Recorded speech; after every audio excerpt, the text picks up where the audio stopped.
बच्चों, अब तक हम पढ़ चुके हैं उच्च प्राथमिक स्तर की पाठ्य पुस्तकों में सम्मिलित विभिन्न विधाओं के बारे में। और आज हमारा जो टॉपिक है वो है उच्च प्राथमिक स्तर की पाठ्य पुस्तकों में सम्मिलित लेखकों का सामान्य परिचय, और जिसमें हमने सबसे पहले जयशंकर प्रसाद जी के सामान्य परिचय को लिया है। बच्चों, आप जानते ही हैं कि जो हिंदी साहित्य है उसको 4 मुख्य भागों में बांटा जाता है। पहला जो युग है वो वीरगाथा काल है या आदिकाल है। दूसरा जो युग है आपका भक्ति काल है। तीसरा रीतिकाल। चौथा आधुनिक काल। और आधुनिक काल को भी विभिन्न भागों में बांटा जाता है। पहला है भारतेंदु युग, दूसरा द्विवेदी युग, तीसरा छायावादी युग। तो जो ये छायावादी युग है, इस छायावादी युग के प्रमुख कवि हैं जयशंकर प्रसाद। जयशंकर प्रसाद, पंत, निराला और महादेवी वर्मा ये छायावादी रूपी काव्य महल के 4 कीर्ति स्तंभ हैं। कुछ आलोचक तो प्रसाद, पंत और निराला को छायावाद की वृद्धत्रयी मानकर प्रसाद को छायावाद युग का ब्रह्मा, पंत को विष्णु और निराला को शंकर भी स्वीकार करते हैं। जैसा कि आप जानते हैं कि ब्रह्मा का कार्य सृष्टि का निर्माण करना है, और विष्णु का कार्य जो है जग का पालन करना है, और शंकर जी का जो कार्य है वो सृष्टि का विनाश है। तो जयशंकर प्रसाद जी को छायावादी युग का ब्रह्मा इसलिए कहा गया है आलोचकों के अनुसार कि इन्होंने ही छायावादी युग की शुरुआत की थी। तो इस कारण से इन्हें छायावाद युग का ब्रह्मा। पंत को विष्णु इसलिए कहा है क्योंकि पंत ने छायावादी साहित्य को एक प्रमुख आयाम दिया, उसका विस्तार किया। और निराला को शंकर इसलिए कहा जाता है क्योंकि निराला छायावाद युग के प्रमुख कवि भी हैं, और साथ ही इन्होंने एक नए युग की शुरुआत की जिसे प्रगतिवादी युग कहा जाता है।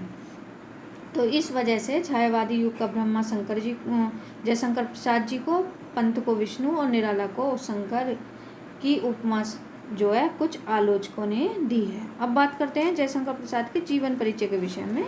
जयशंकर प्रसाद जी का जन्म 30 जनवरी 1989 ईस्वी में उत्तर प्रदेश के वाराणसी में हुआ था, और इनकी मृत्यु 15 नवंबर सन 1937 को हुई। जो इनकी मृत्यु का स्थान था वो वाराणसी उत्तर प्रदेश में था, और इनके पिताजी का नाम था देवी प्रसाद साहू। जयशंकर प्रसाद जो थे एक महान उपन्यासकार, नाटककार और एक प्रमुख कवि रहे हैं। इन्होंने एक कालजयी कीर्ति कामायनी लिखी जिस पर कि इन्हें मंगला प्रसाद पारितोषिक भी प्राप्त हुआ। तो ये बात हुई इनके जीवन परिचय के बारे में। अब इनके साहित्यिक परिचय के बारे में बात करते हैं।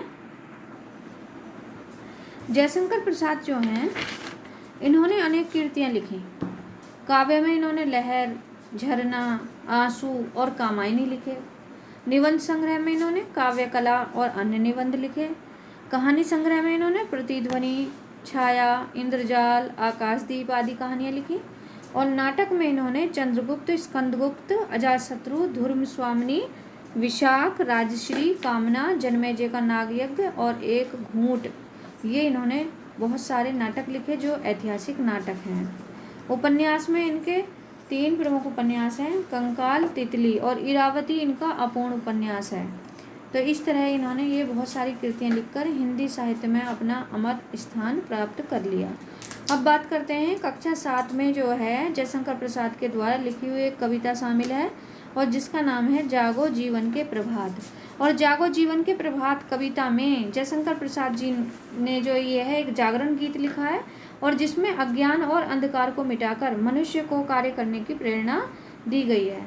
दूसरा जो कक्षा 6 में इनका पाठ है उसका नाम है छोटा जादूगर, जो एक कहानी है, और इस कहानी में बालक की मातृभूमि, उसकी व्यवहार कुशलता तथा कठिनाइयों से जूझने की क्षमता का सुंदर वर्णन किया गया है। अब दूसरा कवि जो है उन्हें पढ़ते हैं सुमित्रा नंदन पंत। तो सुमित्रा नंदन पंत जो है वो भी हिंदी साहित्य में छायावाद के 4 स्तंभों में से एक है, और इन्हें प्रकृति का सुकुमार कवि भी कहा जाता है। इनके जीवन परिचय के बारे में बात करते हैं। इनका जन्म 20 मई 1900 को हुआ, और इनका जन्म स्थान अल्मोड़ा के कोसानी गांव में हुआ था। इनका जन्म 20 मई 1900 को, और इनका वास्तविक नाम गुसाई दत्त था, जो इन्हें अच्छा नहीं लगा, और इन्होंने फिर अपना नाम सुमित्रा नंदन पंत रख लिया था। इन्हें विविध भाषाओं का ज्ञान था, जैसे हिंदी, संस्कृत, अंग्रेजी और बांग्ला। इनका जो है प्रकृति से विशेष लगाव था, और इस कारण से इन्हें प्रकृति का सुकुमार कवि भी कहा जाता है, क्योंकि इन्होंने प्रकृति का बड़ा ही सुंदर चित्रण और वर्णन अपने साहित्य में किया है। और इनकी मृत्यु 28 दिसंबर 1977 ईस्वी में हुई। सुमित्रा नंदन पंत का जो काव्य है वो बहुत ही सुंदर काव्य है। उसमें प्रकृति का बड़ा ही सुंदर चित्रण इन्होंने किया है। उनकी प्रमुख रचनाएं हैं वीणा, ग्रंथि, पल्लव, गुंजन, युगांत, युगवाणी, ग्राम्या, स्वर्णकिरण, स्वर्णधूलि, युगांतर, उत्तरा, रजत, शिखर, अतिमा, वाणी, चिदंबरा, कला और बूढ़ा चांद और लोकायतन आदि।